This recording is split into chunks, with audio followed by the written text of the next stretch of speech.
আসি প্রিয় ভাই ও বোনেরা, আসসালামু আলাইকুম। আজকে আমি আপনার সামনে এসেছি একটি প্রশ্ন করতে। আপনারা আসলে কাকে নির্বাচন করবেন, আপনারা কোন দলকে সাপোর্ট করবেন এবং কোন দলকে আপনারা নির্বাচনে নিয়ে আসতে চান? বাংলাদেশে দীর্ঘদিন রাজনীতি করেছে বিএনপি, আওয়ামী লীগ, জাতীয় পার্টি, জামায়াত শিবির, এরকম আরও অনেক রাজনৈতিক দল যারা দীর্ঘদিন রাজনীতি করে আসছে। বিএনপির তারেক রহমান আজকে দীর্ঘদিন লন্ডনে বসবাস করছে। তাহলে লন্ডনের জীবনযাত্রা নাগরিকদের কীরকম? লন্ডন আজকে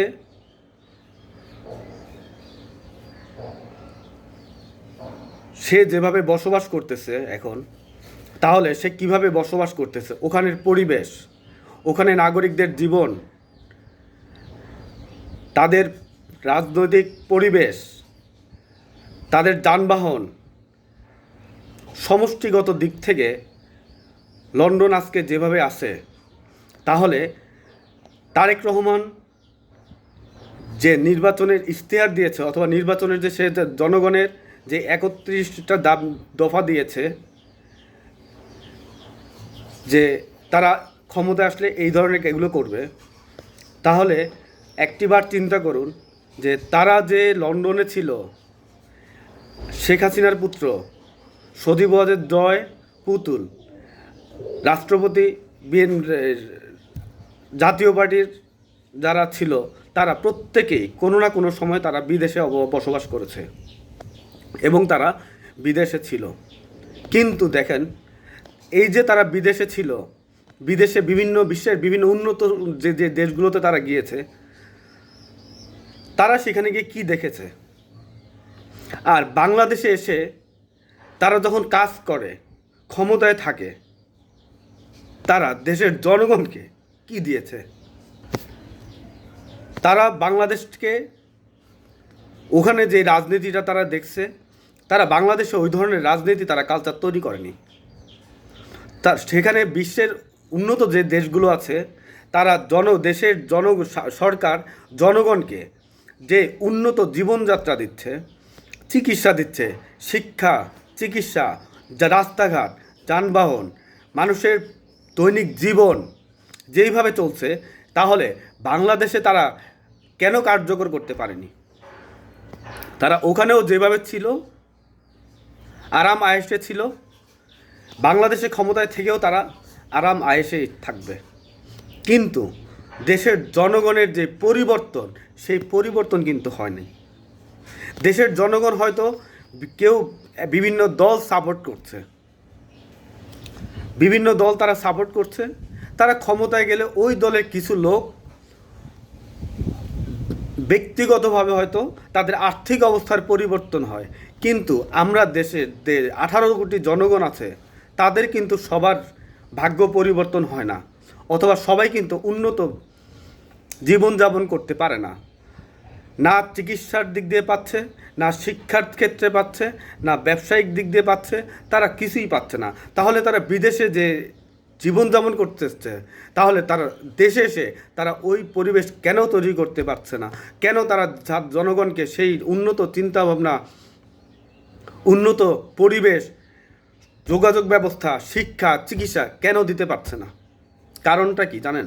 কারণটা হচ্ছে যে তারা কখনোই চায়নি যে দেশের জনগণ সুন্দরভাবে বসবাস করুক, সুন্দর একটি লাইফস্টাইল পাক, তারা সেটা কখনোই চায়নি। তারা সবসময় চেয়েছে যে দেশের জনগণকে কষ্টে রাখতে। দেশের জনগণ যদি কষ্টে থাকে, অর্থনৈতিকভাবে স্বাবলম্বী না হয়, তাহলে তারা সবসময় ওই রাজনৈতিক দলের নেতাদের পিছে পিছে ঘুরবে। এতে করে দেশের উন্নতি হবে না, দেশের জনগণের উন্নতি হবে না। তারা ক্ষমতায় বসে, তাদের উপর ভর করে দেশের জনগণের আন্দোলন সংগ্রামের মাধ্যমে তারা ক্ষমতায় বসে, ক্ষমতায় বসে তারা রাজনৈতিকভাবে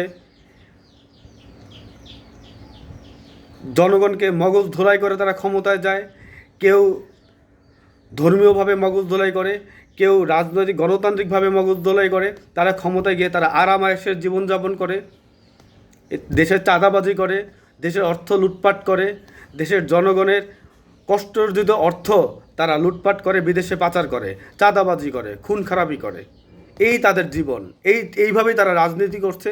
এবং তারা যেভাবে রাজনীতি করছে তারাই পারিবারিকভাবে তারা পারিবারিক কেন্দ্রিক তারা রাজনীতি করতেছে। দেশের জনগণের আসলে কোনো উন্নতি হচ্ছে না।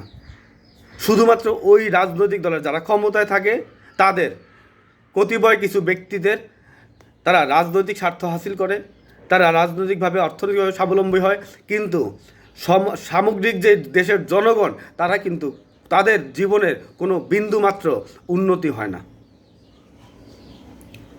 তারা বিদেশে যায়, গিয়ে তাদের কালচার দেখে, কিন্তু তারা তা শিখে না। তারা বাংলাদেশের রাজনৈতিকে প্রতিহিংসার রাজনীতি করে, তারা জনগণের মধ্যে বিভেদ তৈরি করে, তারা বিভাজন তৈরি করে, উগ্রতা তৈরি করে, দেশের রাজনৈতিক অবস্থা খুব কোণঠাসা করে ফেলে। যেই দলে ক্ষমতা আসুক আরেকটি রাজনৈতিক জনগণের এমনভাবে বিভেদ সৃষ্টি করে যেন তারা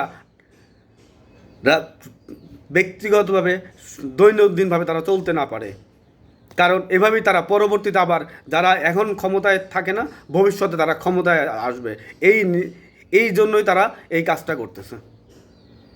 সময় হয়েছে দেশের জনগণের সঠিক সিদ্ধান্ত নেওয়ার। এই সকল রাজনৈতিক দলকে প্রত্যাখ্যান করে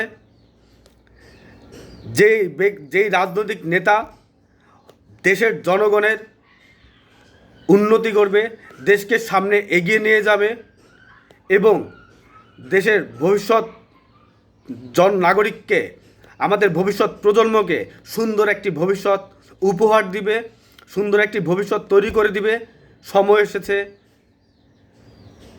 তার নেতৃত্বে এগিয়ে যাওয়ার জন্য। আমি আপনাদেরকে বারবার বলি যে আপনারা যদি নিজের অবস্থান পরিবর্তন করতে চান তাহলে অবশ্যই আপনাদেরকে মনে রাখতে হবে বিগত রাজনৈতিক দল যারা ছিল তারা দেশের জনগণের জন্য, দেশের জন্য কোনো কাজ করেনি।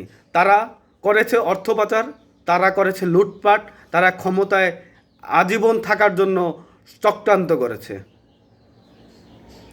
আপনারা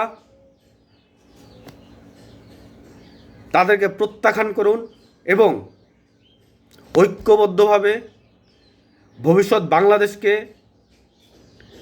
এগিয়ে নিয়ে যাওয়ার জন্য ঐক্যবদ্ধ হন। সবাই সুস্থ থাকবেন, ভালো থাকবেন।